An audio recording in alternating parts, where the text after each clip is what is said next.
Los dejo con la presencia del dueto Zacán y el aplauso de todos ustedes.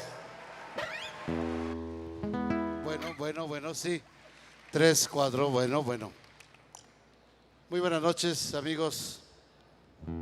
Es un gusto estar en este número 43, concurso de la raza purépecha.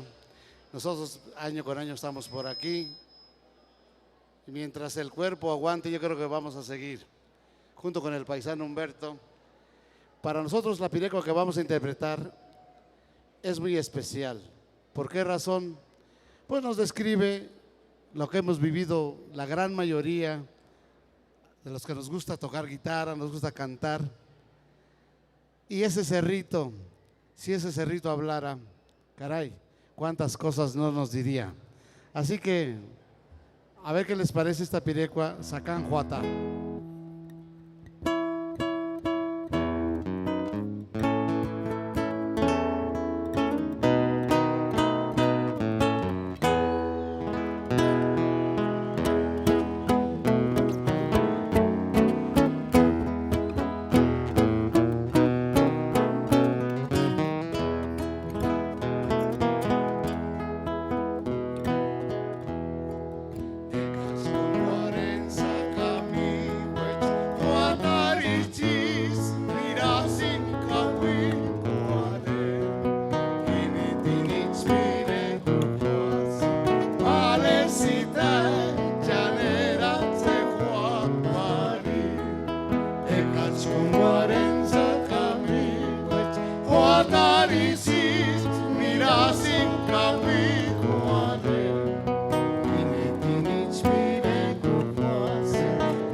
Cuando entre amigos nos juntamos, nos vamos para el cerrito a emborrachar.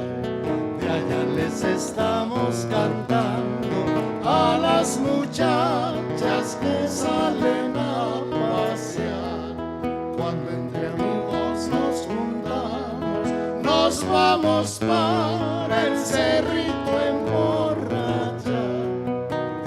Les estamos cantando a las muchachas que salen a pasear. Vamos al ojo de agua, luego para el Calvario. Por último llegamos a la pilita, desde ahí vemos todo Zacán. Vamos al ojo de